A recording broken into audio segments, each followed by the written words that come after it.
We're live. Hello, welcome to another edition of Socialist Action webcasts. My name is Elizabeth Bice and I'm the Federal Treasurer of Socialist Action and a member of the NDP Socialist Caucus Steering Committee. We acknowledge that this event is taking place on Indigenous lands across Turtle Island, known as North America. That includes the unceded territory of the Mississauga of the New Credit, the Wendat and Haudenosaunee people, in the place called Toronto. Today, I'm speaking to you from Jamaica, where the indigenous Taino and Arawak-speaking people began arriving here 4,000 years ago, but were wiped out by European colonial powers. We join in the fight for justice, recognizing that there can be no real reconciliation without restitution. That entails seizing the assets of the big resource corporations and returning them to the commons. Tonight's topic is China socialist or capitalists, with leading anti-poverty activist John Clarke in Toronto and Professor Ken Hammond in New Mexico, USA. John and Ken will speak for about 20 minutes. Then we will take questions from the online audience. Audience members can submit a question by accessing the webcast directly from YouTube and typing the questions into the chat column. You can direct your question to one or both. If you agree with what you hear during this program, please join Socialist Action by signing up at our website, www.socialistaction.ca, or just give us a call, 647-986-1917. Easy to remember, 1917 was the year of the Russian Revolution. Now, let's welcome our first speaker. John Clarke, born in England, moved with his family to London, Ontario, where he got involved in organizing unemployed workers. Later in Toronto, he became a leading figure of the Ontario Coalition Against Poverty, better known as OCAP. He retired as his provincial organizer in January 2019. The Globe and Mail reporter said that Clarke's guerrilla activism has pitted him against police countless times during the past decade. John was arrested with 3 other activists and charged with inciting a riot for his role in an OCAP protest at Queen's Park in the year 2000. We remember it well. Clarke appealed his restrictive bail conditions. In 2003, a judge stayed his charges and John walked free. In 2019, John took on the post of Packer Visitor in Social Justice in the Faculty of Liberal Arts and Professional Studies at York University. The position has recently been extended. It is good to see public tax dollars going to a good purpose. Welcome, John. Well, thank you so much. Thanks, Elizabeth. Let me perhaps begin by saying, with regards to this issue, that there's been a very significant debate around the question of what we make of present-day Chinese society, and it's occurred. Certainly here in Canada, it's occurred in the context of a bigger debate that's around the issue of what is often referred to as campism. Recently, there was a major crisis, I think, around this in the publication Canadian Dimension. So basically, the anti-campist side, if you will, has taken the view that the campist position of viewing, focusing on a geopolitical context and looking at the world as one that is divided between a US-led imperial camp and an anti-imperial camp, while it certainly has very definite elements of truth to it, it tends to over-focus on the geopolitical aspect, and so that you have a situation where regimes that are on the outs with Washington, that are rivals or targets of US-led imperialism in one way or another, are themselves class-divided societies. But the campus position goes over to taking a very forgiving view of the oppression and the exploitation that occurs within those countries, and sometimes definitely a hostility to movements of working class struggle and social resistance that occur in those countries. And this is, I think, a very, very important difference, because it really gets to the heart of what we mean by anti-imperialism and what we mean by global solidarity and and international solidarity and that struggle. Now, there's no disagreement, I think, at all that the main enemy is at home in that sense. We live in Canada. I'm speaking from Canada, and it's a country that is a junior partner of U.S. imperialism, very much part of that imperialist alliance. And there is no question that we can and we must have absolute hostility to the global rivalries and the aggression that is shown by U.S.-led imperialism. And I think we should have no part in supporting. Recently Justin Trudeau was speaking about the oppression of the Uyghurs, and I think the position we should take on that is that if Justin Trudeau is concerned about human rights, he should stop arming the Saudi torture state. And if he's worried about issues of settler colonialism, he should talk about the oppression that occurs to indigenous people here. So there's no disagreements on those questions. But what emerges in the context of China is really quite important. There is no doubt that China is the main rival, perceived as the main rival by US-led imperialism. And there's no question that those tensions and those conflicts are going to rise and going to intensify. And as I say, we should have no part in, no side, no support for the US and Canadian side in that regard. But the question comes up nonetheless of how we characterize China. And I'm aware of the view that China is a society that can be described as socialist with Chinese characteristics, or the term market socialism is used. And I have to say that I find that concept problematic. I don't find it at all persuasive. The notion that there is this controlled process of allowing for capitalist growth and simultaneously this moves us in the direction of building socialism, I fail to understand that.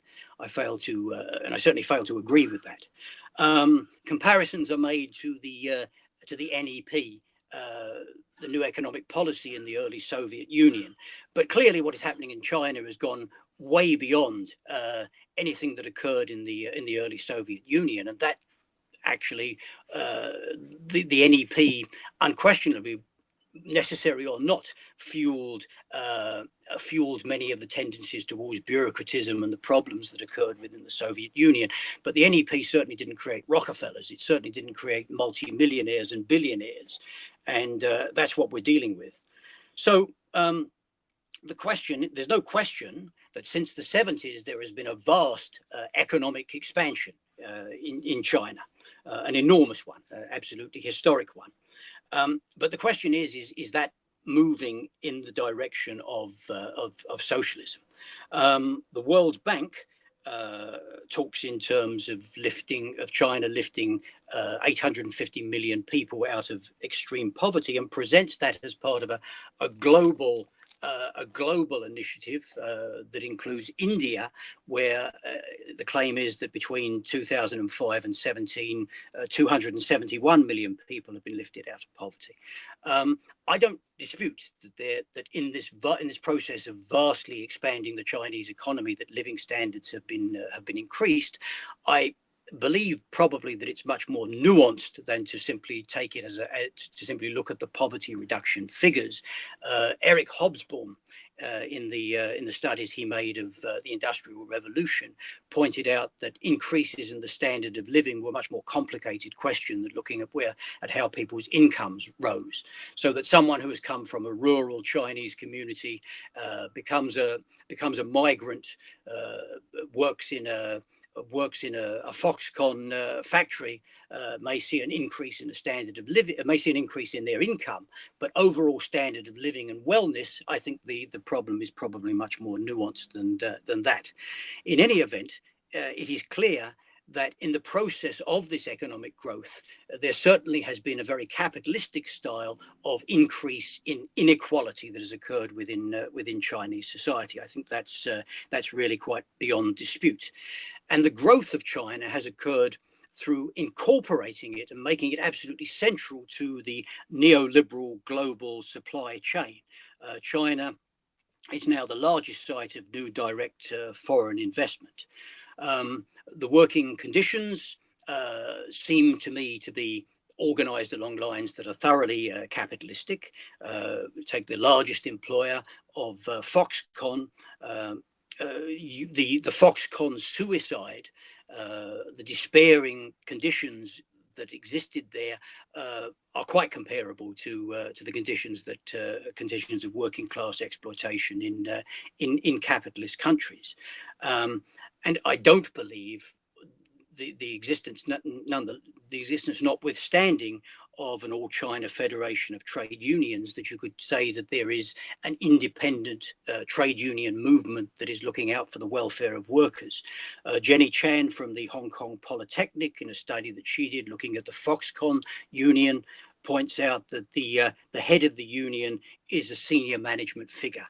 That piece that I looked at in labor notes, talking about one particular dispute that arose where workers tried to unionize, they were arrested, they were beaten, and you look over the record of how the Chinese state responds to workers' struggles, and that seems to me to be a fairly standard way of proceeding. Now, I don't dispute for a moment that within China, the state sector is still very, very much larger than exists in Western countries. And I don't dispute the capacity of the Chinese state to intervene. That recently was shown with the COVID outbreak, both in terms of health intervention and economic intervention. That's unquestionably true. But what has clearly emerged in China is a very large and a very powerful and a very rich capitalist class. Figures that I look at say that last year 389 billionaires existed in China. That's billionaires. If there are 389 billionaires, the capitalist class would be considerably larger than that. In 2001, capitalists were allowed to join the Communist Party. By 2011, 90% of the richest 1,000 people in China were members or officials of the Communist Party. 2017, the 209 richest parliamentary delegates had an average wealth of $300 million and a combined wealth of 500 billion, roughly equivalent to the GDP of Belgium. So I think we've seen an explosion of capitalism in China rather than some carefully controlled use of it to lead the country in the direction of accruing the wealth necessary to resume the forward march towards socialism. Globally, I think the evidence is of predatory behavior on the part of China.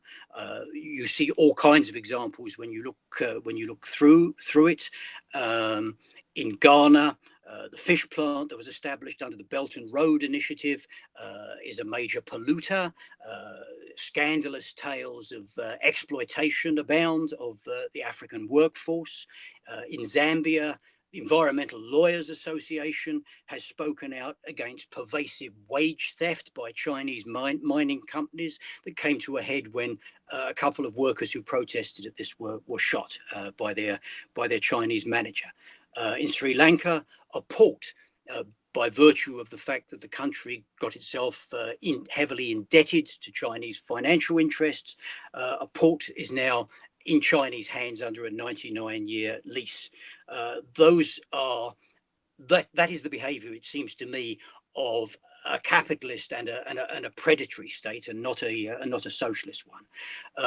Moving towards a conclusion here of my initial remarks, I would say that that all of the evidence of what Chinese society is like, of how the working class is treated, of how of the growth of a large capitalist class, points to me to the conclusion of a restored capitalism within China.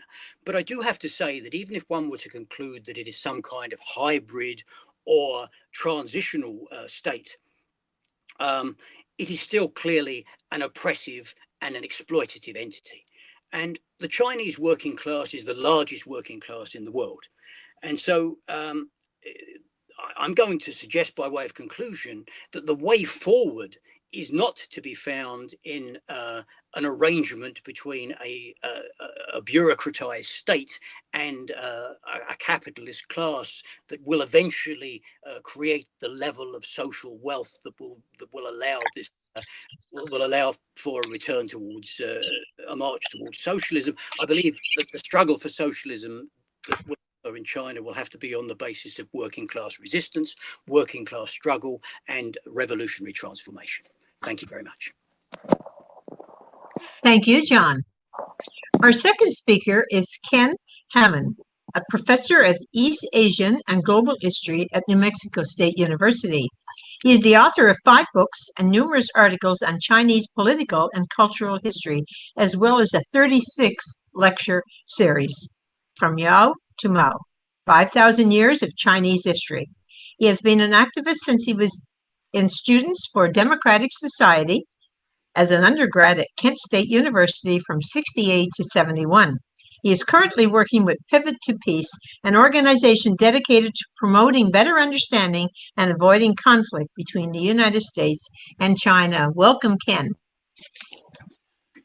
Hi, glad to be here. I really appreciate John's opening remarks, and in many ways, I don't entirely disagree with a number of things that he said, although I think we're going to have some differences of interpretation. And he's already sort of preemptively struck some of the points that I'm going to make, but I'm going to go ahead and make them anyway.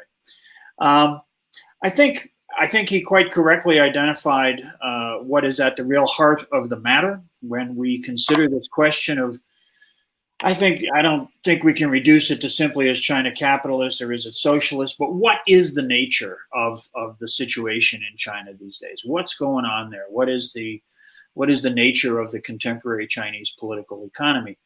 I think the heart of the matter is this question of what's going on with markets.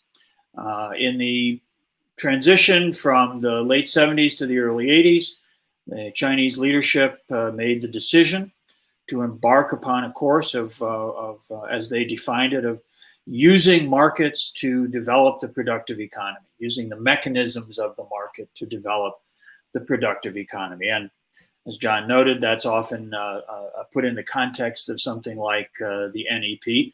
But as he also correctly noted, it's gone way beyond that. There's the parallel to the NEP, may be conceptually valid to at some initial stage, but obviously what has taken place has gone far beyond anything that transpired in the Soviet Union. I do think that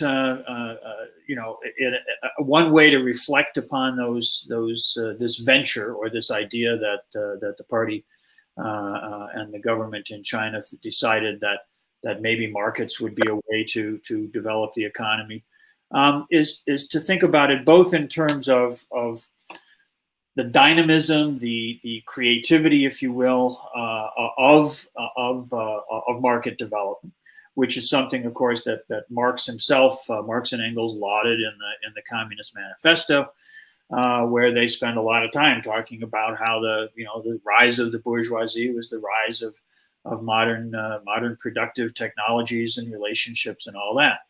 I think that that's one possible way to take a perspective on this. But I think at the heart of it is, what was the situation in China in 1979, let's say 1980, that shaped this decision? And I think that we need to reflect on the achievements which had been made in the first 30 years of the People's Republic.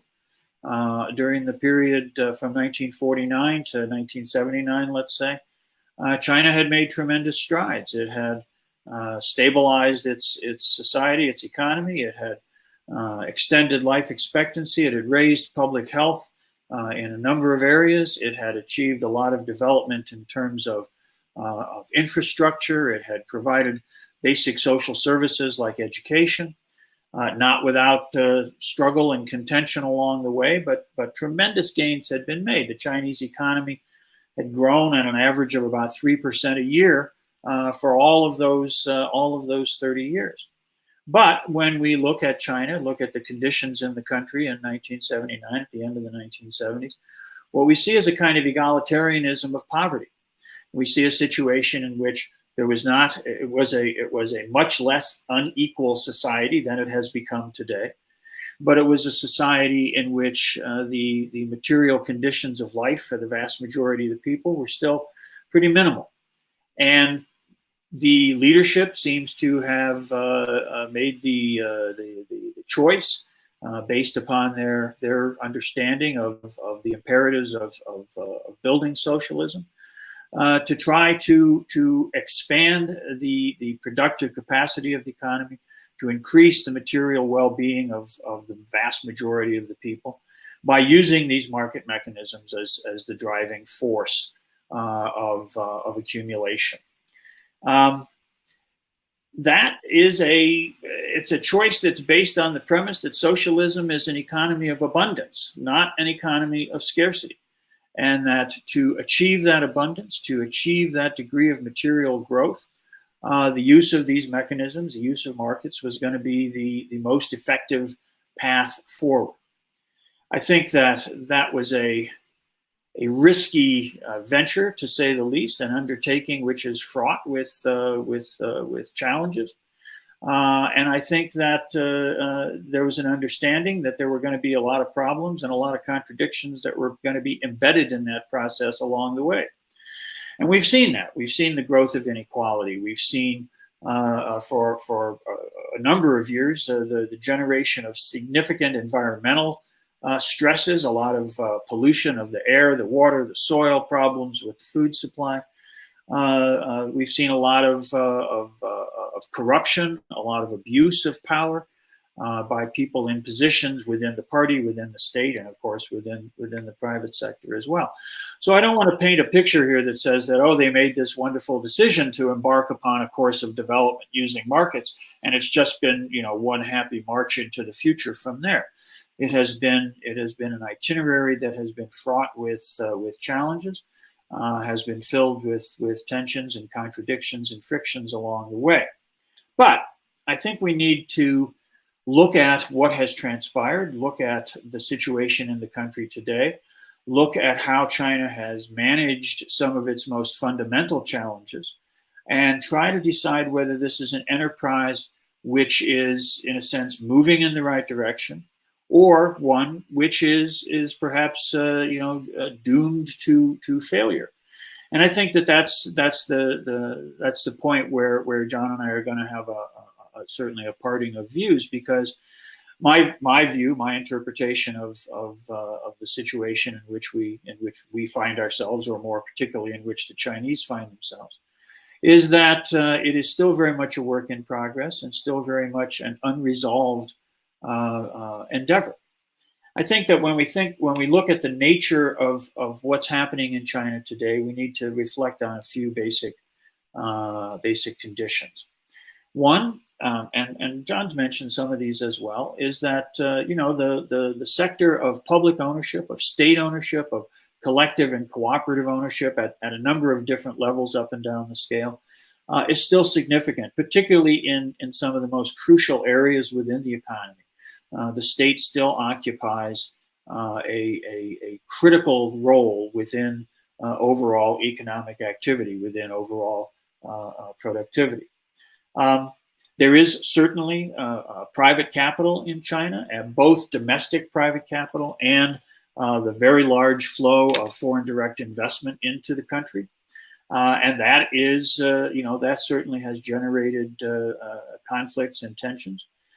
There's no question that the use of these market mechanisms, this project that has been undertaken, is based upon a conception of accumulation that is not fundamentally different from capital accumulation in a private economy, with the basic difference that it is under the supervision, it is under the oversight and the control of the state and the party.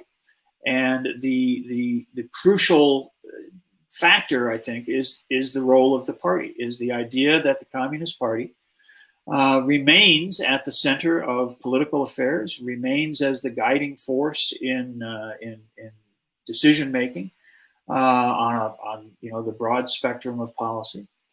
And so the question becomes, how do we see that as a viable situation? Do we see that as a viable path forward? I think that right now, for the last 7 or 8 years, under the leadership of Xi Jinping, we've seen the Chinese Communist Party move in some pretty interesting directions. We've seen the party begin, for example, to make very serious efforts to tackle the environmental problems. The reduction in carbon generation has been significant in China. It's about 80% of the global reduction in carbon production that's gone on overall. We've seen significant investment in and utilization of alternative energy. These are projects, these are ongoing developments under the guidance, under the leadership of the party and the state, which far outstrip what has been done in other countries, even in the more advanced countries, certainly in the West. We have seen, of course, some of the fundamental structures of the socialist system in China be called into play in times of social and economic crisis. For example, during the 2008 global financial crisis, China faced very, very serious challenges. The decline in demand from Western markets resulted in the layoff of more than 20 million workers from jobs in factories. And those people, and of course, in a capitalist economy, those people would have been cast onto their own resources. But in China, they had the ability to return to the places where they had come from, to their villages, where they still were covered by the household registration system, where they still were able to access fairly minimal, but nonetheless not non-existent social services in terms of housing, healthcare, education for their families. And that allowed them to weather a storm, which in the West would probably have led to very much more serious consequences in terms of their livelihood and their life security. Of course, John mentioned the response to the COVID crisis. China had one of the most effective, not interestingly the most effective response, but one of the most effective responses to COVID, jumping on the problem as it emerged and controlling it in a way which has meant that the death rate in China has been a tiny, tiny fraction of what it has been in Western countries and in much of the rest of the world. Fewer than 5,000 people out of a population of 1.4 billion died in China, as opposed to the 550,000 that have died here in the United States, where I'm speaking from, in a population of 330,000 or 330 million. So it's a very, the ability of the state to make the prioritization of public health, to see public health as a human right in a sense, the ability to mobilize resources in a way that saved literally millions of lives, I think speaks to the fundamental social characteristic, the role of the state and the party in promoting the livelihood and the well-being of the Chinese people. There's also, I think, some pretty significant evidence of efforts by the state and the party to rein in and, in a sense, buffer the worst effects, the worst behavior of capital. Some of the events just in recent days involving the figure of course, Jack Ma and the Ant Group with which he's associated, show that the party and the state are taking the control and management of some of the excesses of capital very seriously. Perhaps making examples to send messages to the broader sectors of the business community. All of these things suggest to me that the situation in China is not a capitalist restoration. There certainly are capitalists in China, but the idea that China is a country run by a capitalist class doesn't seem to me to stand up adequately to scrutiny. The role of the state, the role of the party in managing and planning the economy, in buffering the effects of market activity, seem to me to suggest that this enterprise is still one that is taken very seriously. The question of the demonstrations, the protests, the activism, I suppose you'd say, of people who take to the streets, who take to the courts, who go on strike. I think, again, I read these as indications of a Chinese people, a Chinese working class, which understands that it has rights that still persist, within Chinese law, within the Chinese system, and that they exercise those rights on a pretty regular basis. Of course, the Western media loves to report the instances where things go badly. But I think that if there are 76,000 instances of public protest in China a year, which is a figure that's been put about in recent times, the reality is that an awful lot of those are successful. They result in either negotiated settlements or in sometimes rolling back the very issues that they were meant to challenge. So I think that what we see in many instances is Chinese people who feel empowered within their system. And I think that that's also reflected in the fact that even Western bourgeois scholars and public opinion polling and things like that, studies like those at the Ash Center at Harvard or the Pew Foundation, find that there is widespread support amongst the Chinese people for the government, for the leadership of the Communist Party, and a sense of participation in a social project which is serving to enhance their interests and promote their well-being. I don't see this as something which is finally resolved. I don't see this as something which means that China is some sort of workers' paradise. I don't see this as something that means that the dangers of capital and the risks of marketization are totally under control or are completely resolved. But I think that it is a project, it is an endeavor which is moving in the right direction, that the party under the leadership of Xi Jinping and many others is devoted to a vision of a future in which, as China reaches a level of material prosperity, the party and the state can act in ways to move in the directions of more equitable distribution, of more balanced growth, of a more harmonious society, to use a term that sometimes gets a little hackneyed. But I think that it is very much a work in progress and a work which is underway and not resolved. I don't dispute that it could have a bad ending. I don't dispute that the power of capital is significant. But I think that when we put what's happening in China again into, as John started with, a more global context, that the position that we as socialists in the West need to take is one of critical support, is one of working to praise those things which are positive, criticize those things which are problematic, and wish the Chinese well in their endeavor of moving towards the attainment of socialism. This is something that theorists from Marx to Mao have all understood was going to be a long-term project. Chairman Mao used to talk about it in terms of something that might take centuries. Obviously, we'd like to see everything get resolved a lot more quickly than that.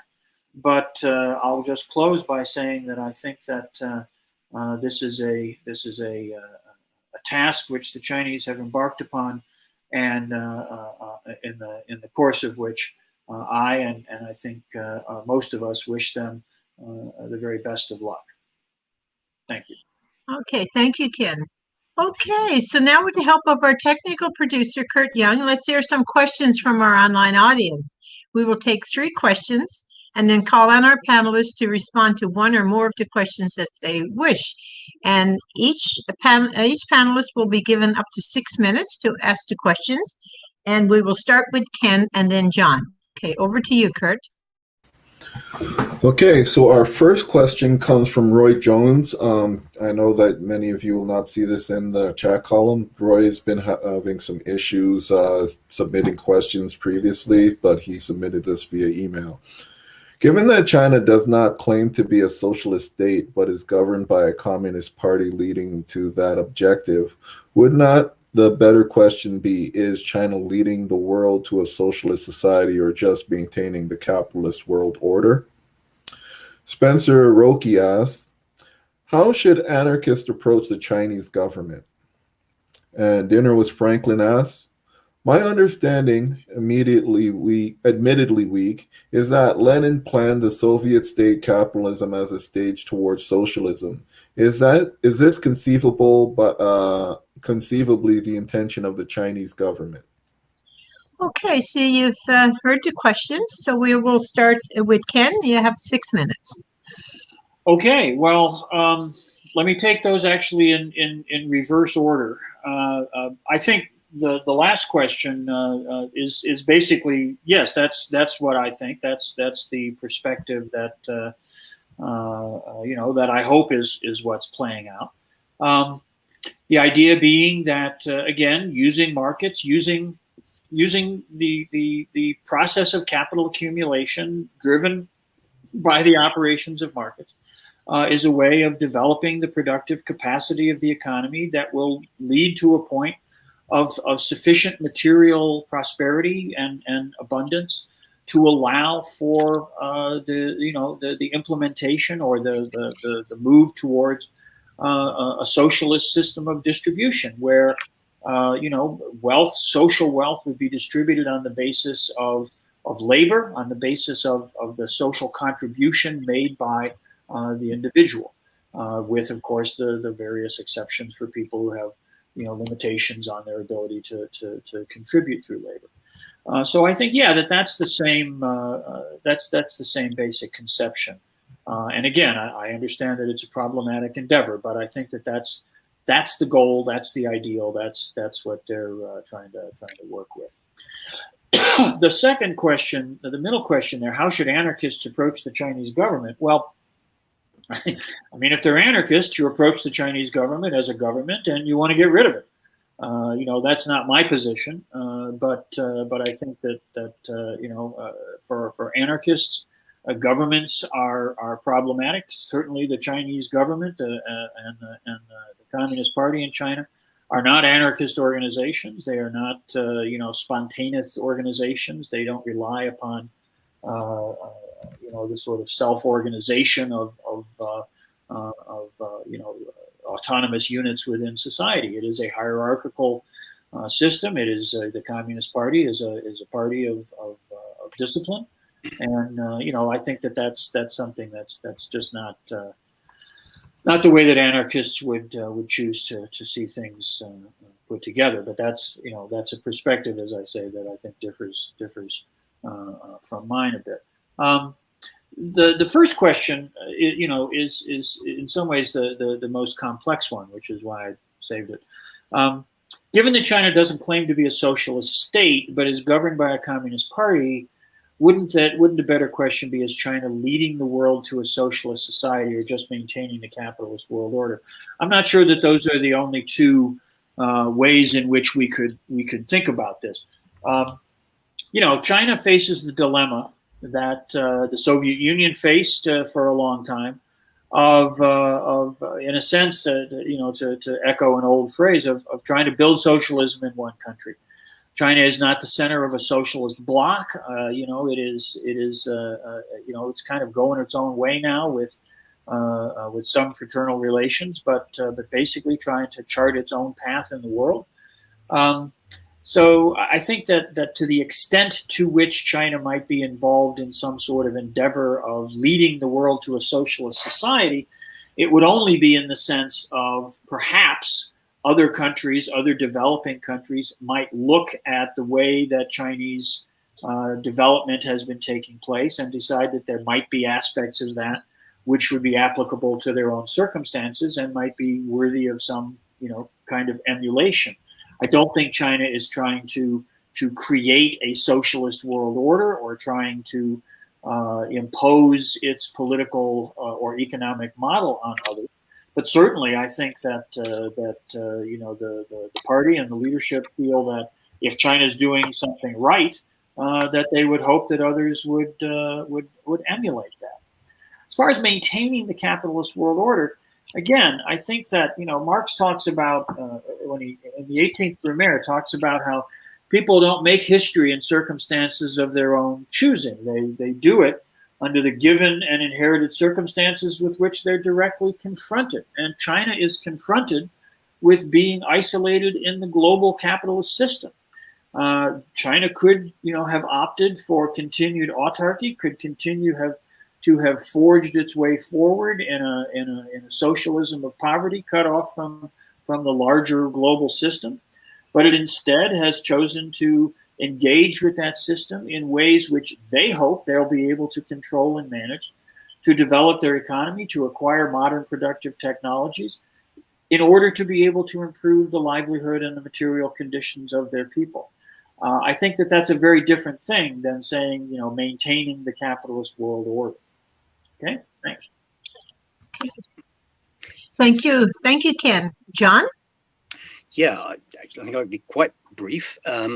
With regards to just the question on how anarchists would relate, I largely agree. I'm not really in a position to give much advice to people who hold the anarchist perspective. Clearly, they believe in the elimination of governmental powers and state power.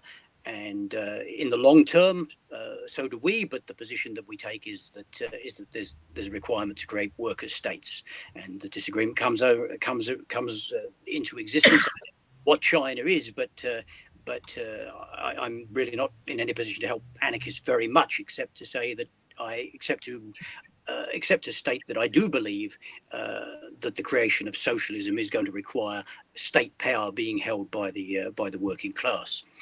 I think also, with regards to really the first and the third question, I might combine. I think that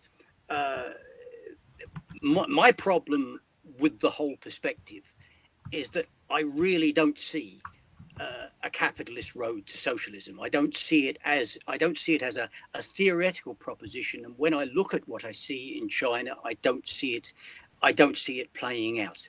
I see increasing levels of inequality. I see a situation in which you have now a capitalist class of such size and power that it shapes the nature of the society, albeit levels of state intervention that exist that are still very considerable. But I don't believe that you can actually have this situation where you have this political entity, the Communist Party, that is able to unleash capitalist forces on the scale that's happened, and that then is able to control the process, allow it to go so far, shut it off, then resume the march towards socialism. I don't believe that's the case. I believe that China is very much a class-divided society, and if there are 70,000 strikes and protests and disturbances occurring, that could be seen as an expression of the vibrancy of the civil society. It could also be seen as a stirring for resistance. It also could be seen as the working class challenging the conditions that they face, which I believe are inherently exploitative and oppressive. Okay, thank you, John. So we'll go back to Kurt momentarily for the second round, which will be 3 questions. And this time we will start with John and then Ken, and you each have up to 6 minutes. Kurt? One moment as I'm getting these questions prepared. No problem. Okay. All right.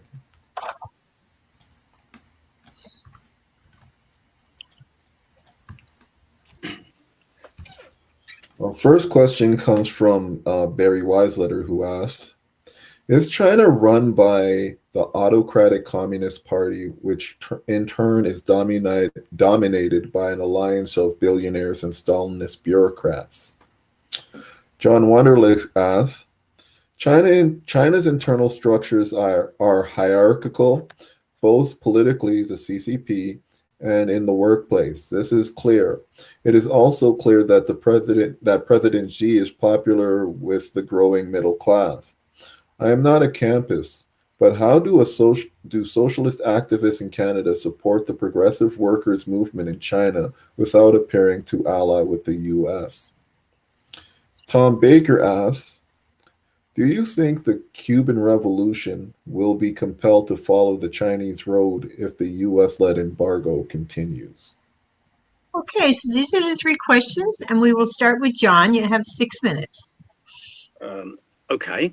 Well, yes, I do believe essentially that what we see is an alliance of a bureaucratic state administration and a capitalist class. I think the evidence of everything I see as I look at China does point to that, and that China, indeed, in terms of how it's run, is extremely very much a hierarchical, a command kind of a structure. As to the dangers of taking a position that is critical or opposed to the Chinese government, and that, in that sense, giving comfort to the enemy. Well, I mean, I think there's a real need for a strong and principled position to be taken, and I think it has to be very, very clear. And I can't do anything about the fact that this world contains complexities and difficulties and contradictions, but I believe it's quite possible to put forward a credible position that you don't believe that China is on the road to socialism, that you believe that it's a society in which the working class is in struggle and must struggle, and you support those struggles. You can do that, I think, while at the same time making it abundantly clear that you see US-led imperialism, including its Canadian junior partner, as very much the main enemy on the global scale and very much our enemy, and that we should have nothing to do with their rivalries. We should denounce, we should, to the best of our ability, disrupt and challenge their rivalries and their aggression. And we should absolutely call them on their hypocrisy when they dare to talk about human rights abuses, when they are up to their necks in those same abuses and worse. So that's absolutely true, I think. And I think it can be done. I think it can be done credibly. And in any event, I think it's necessary to do it given the situation. And as to the dangers facing the Cuban Revolution, well, I think that's entirely true. I think the difficulties that are faced in the period ahead are going to be enormous. But I do think also that it isn't just a matter of what is happening in each and every country. We're in a period now of enormous crisis globally under this system, and the struggles that occur of working class people globally now are incredibly important in terms of what happens in China or happens anywhere else. Okay, thank you, John. Ken? Okay, sure. Well, let me just take these three then. I think that when we talk about the Communist Party, the Communist Party is 92 million people in China. It's 1 out of every 7 adults. And it's a Communist Party. It's a Leninist party. It is a party that operates on the basis of democratic centralism. It's a party that has a fairly lively internal political culture, but one which operates in a disciplined way in the society. It is a party that has opened itself to to say the least, a much broader political and economic spectrum than one might originally have anticipated. I suppose the theory behind that is that it's better to have them on the inside pissing out than the outside pissing in. But however that may be, the party is a large presence. And one of the things that has happened in the current period, and the period since 2012, has been a reinvigoration of party organizations at all kinds of levels within enterprises, so that the party is playing a much more proactive role within enterprises, all kinds of enterprises, not just in the state sector, but in the private sector as well. So I think that I wouldn't characterize it as an alliance of billionaires and Stalinist bureaucrats. I do think that the challenge of bureaucratization, the challenge of bureaucracy, is one that's very, very serious.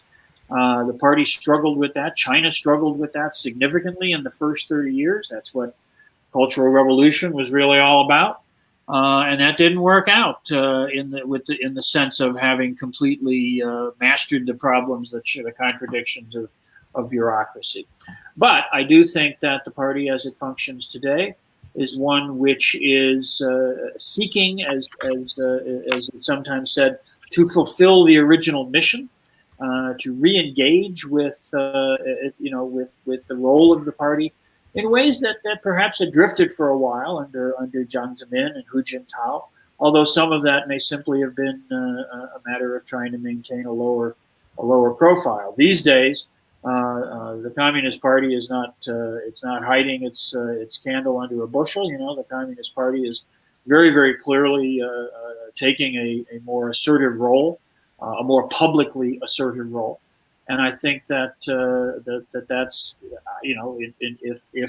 if my view of things is that this is a worthy endeavor and a project of building towards a sufficient level of prosperity to start to create socialist distribution, then I think the activism of the party is something that we should welcome. The second one here, yes, okay, yes, it is a hierarchical party. It is also the case that both President Xi and the party itself are very popular in China. This question of how to support socialist activists, how to support the progressive workers movement in China, I do think that's a very serious question for us here in the United States as well. How do we do that without allying with the United States? I think that we do support those aspects of political activism in China, which are going to push the situation from the left, which are going to push for greater empowerment of ordinary workers in their workplaces and in their communities, which are going to push for greater regulation and control over capital, which are going to push for the resolution of environmental problems, environmental challenges that they're facing. Those are all things which I think are to a greater or lesser degree being undertaken. But I think that, as I say, a posture of critical support is one which doesn't just embrace China as a perfect place marching on the path towards socialism, but sees it as a place of contradiction and tension and ongoing conflict and struggle. And we do support the progressive, the working class aspect of all of those things. Marx says, the working class doesn't form a party of its own. It supports, the communists support whatever is in the interest of the working class, wherever that arises. So I think we have to look at the struggle there. But we want to be very careful not to embrace the mythologies, the narratives that are being put out by the bourgeoisie in the West, by bourgeois politicians and media that demonize China in all kinds of ways and foster the kinds of violence against people of Asian ancestry that we've seen in the streets of cities across our country here in the United States. As far as the Cuban Revolution, I don't know that they'll be, compelled to follow the Chinese road. I hardly think that's the question that Cuba confronts. The problem is the continuing hostility, the continuing embargo by the United States, the continuing efforts to try to crush the revolution, crush socialism in Cuba. Cuba, faces a socialism of relative poverty, and if they were to choose the kind of reforms that, for example, Vietnam has also embraced, that might be something that would develop their economic conditions in some positive ways as well. That's not something that I think it's up to us to advocate for. What we need to do with Cuba, as with China, is to defend it against the attacks of American imperialism, Western imperialism, and support the revolution as best we can. Okay, thank you very much, Ken. Okay, so we're going to go back to Kurt for the last round of questions, and this time we have 4 questions for the last session, and we will start with Ken and then go to John, and you each have up to 8 minutes to do the 4 questions. Kurt. So our first question comes from Jeff White. He asks, is China a worker state? If not, why does it deserve our critical support? Robbie Mahud asks, should we look forward to a possible peaceful transition to socialism in China without a revolutionary rupture at the level of the state? Barry Weisletter asks, there is little doubt that the main beneficiaries of the Chinese economy enjoy the advantages of highly centralized planning and production.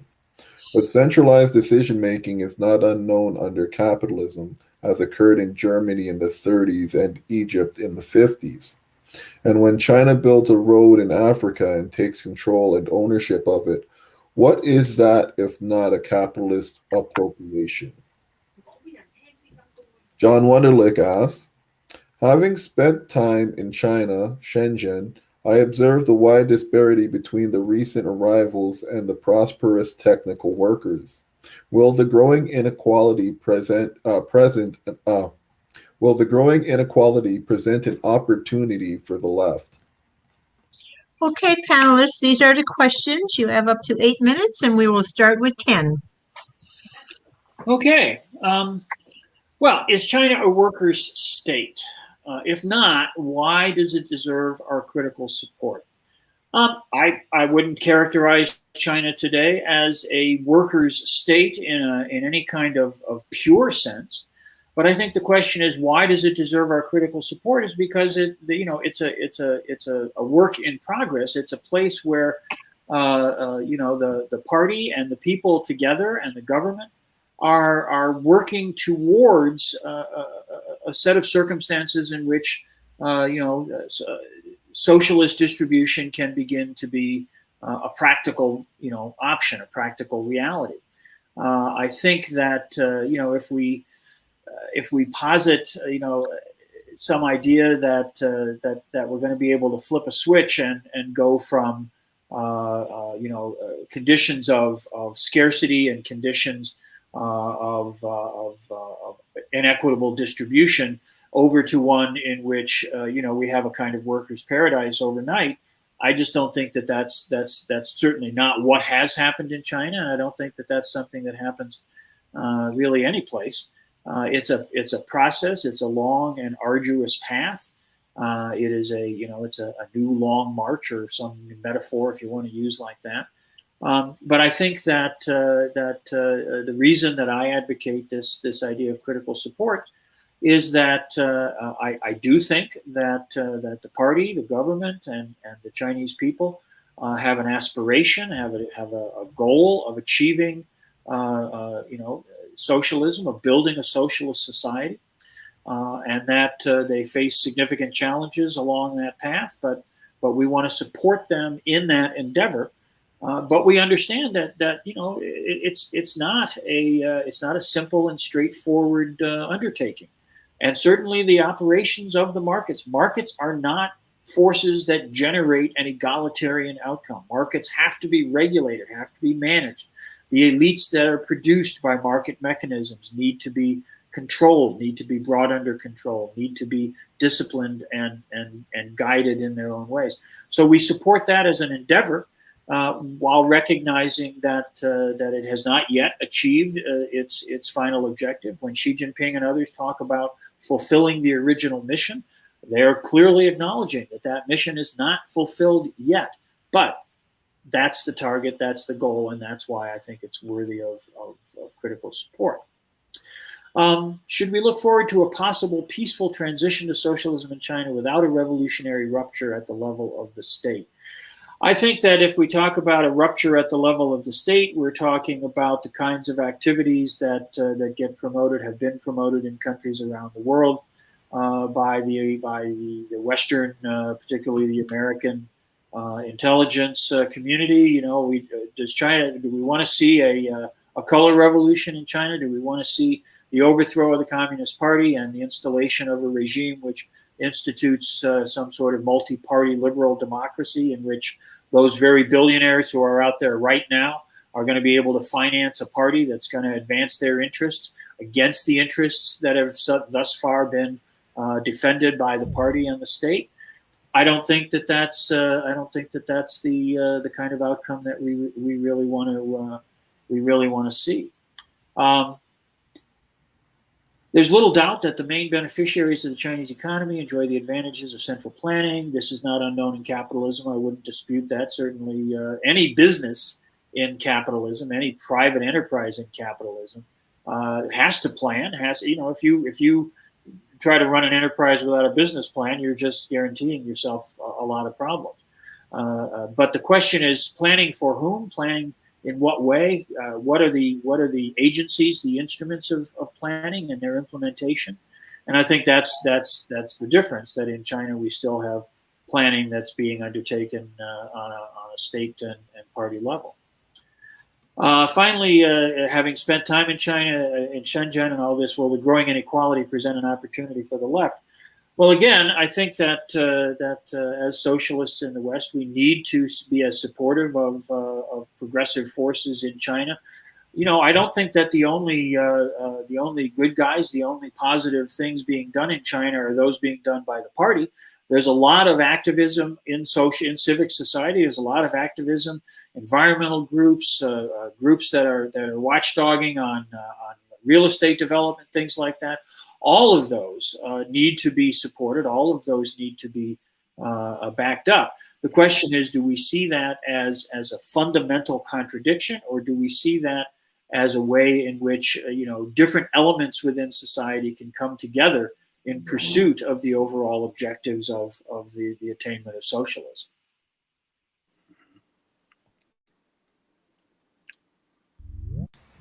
Okay, sorry, John. Elizabeth, you're back. Yes, sorry about that, folks. I had a power failure here, but I managed to get back on. So, John, I think you're up. Yeah. And thank you, Ken. Okay, John, you have up to 8 minutes. Yes, I think I can be quite brief, actually. So, first of all, is China a workers' state and support it? Well, I mean, I think it's fairly clear from what I've said that I don't accept a workers' state, and I don't support the political regime that exists in China. And I think rather I favour support for the struggles of Chinese workers in the face of that society. As to a peaceful transition to socialism, no, I don't believe that China is currently on the road to socialism, and I believe that the return to that road to socialism precisely does involve working class struggle, which I against the present governing regime. As to the question of centralized. A centralized component, a lot of state intervention, and that can still be capitalism. Well, I think that's entirely true, and I think it's consistent with the position that I've put forward, that the level of capitalist restoration in China is such that even with still very significant level of state ownership and state intervention, that does not mean a society that is socialist, and it doesn't even mean a society that is on the road to the creation of socialism. And as to will the growing inequality create possibilities and openings and opportunities for the left, what I think it does. I think it certainly does, but of course I have a very different perspective to Ken on that. I don't think that what it creates is a healthy debate in a society that is fundamentally going in the right direction. I think what it opens up is the possibility that the contradictions that exist and the inequalities that exist and the exploitation that exists creates the basis for a movement of resistance, a movement of struggle based very much on the working class. So yes, it is of course those very contradictions that exist that are so powerful within Chinese society as here that will drive those movements of working class resistance and that struggle for socialism. Okay, so thank you very much. Well, we still have some time left, but so if there's anything that somebody would like to say, Ken, any last words or question maybe you didn't have time to answer? Not any of the questions, but I want to emphasize that while John and I clearly have articulated some different perspectives, to say the least, on the current state of affairs in China, that I think that we very much share the view that as socialists in our respective countries here in the West, that our one of our principal tasks, if not our principal task, is to engage with the struggle here at home, is to oppose American imperialism and the assistance that's provided to that by Canada, and to understand that in many instances the antagonism that is expressed by American political elites towards China is not something that emerges from their compassionate engagement with whatever the situation in China may be, but is an overt effort to mobilize public opinion in ways which will facilitate further aggression, further hostility, and potential warfare directed against China, and that it is our position, our necessity, to oppose that as resolutely as we can, however we may agree or disagree about the political situation within China itself. Okay, thank you, Ken. John, any last words? I think I'll close on a similar note myself, since I think we've had a pretty thorough discussion of the question of what China is for such a short time opportunity anyway. But I would like to say that I think that we are in a period where we've had a sharp disagreement about China, and I value the way Ken has presented himself, and I think it's been a very interesting discussion. But I do think that one thing we certainly must agree on is the period ahead is opening up enormous contradictions. We've gone through this global pandemic. There is an underlying deep economic crisis that exists within the system. And we're dealing with a situation where the leading hegemonic imperialist power, the United States, is feeling itself decidedly threatened. And that is taking the form of increasing rivalry with China and potentially war drums. And we're dealing, it's just this last week that a Canadian warship engaged in a provocation against China. And so there is this threat and this rivalry. And I don't take back anything I've said in terms of my analysis of China and the need to support independent working class struggle that goes beyond critical voices, but actually struggles against the governing regime. But we must frame that. We must frame that in the sense of challenging the aggressive plans of the US-led imperialist bloc at every point. We have to defend a position of support for the Chinese working class and their struggles, which I believe have to be independent and against the governing regime. But we have to utterly oppose the war plans. We have to oppose their rivalry. We have to oppose their attempts to fan the flames of anti-Chinese racism. We have to oppose all those things very, very, very strongly. And at the end of the day, I don't believe that the road to socialism is being opened up in China, but I do believe that globally we are in a period now of incredible possibilities, incredible openings, and it's not going to be done by giving any tacit support or open support to the plans of US-led imperialism. It's going to be on the basis of independent working class struggle. Thank you. Thank you, John. And thank you to both John and Ken. And of course, Kurt, our producer out in Mississauga. Please consider being a supporter of Socialist Action newspaper, which we will send to you online. And to fill out the form, just visit our website, www.socialistaction.ca. And if you would like to talk to us about joining, write to socialistactioncanada@gmail.com or just give us a call, 647-986-1917. Once again, if you like this show, please subscribe to the Socialist Action YouTube channel. Now, the next essay webcast will be on Thursday, April the 22nd, 7 p.m. Eastern Time. James P. Cannon and the Foundations of Trotskyism, featuring Brian Palmer, Professor of History at Trent University, Ontario, and author of James P. Cannon and the Origins of the American Revolutionary Left, 1890 to 1928.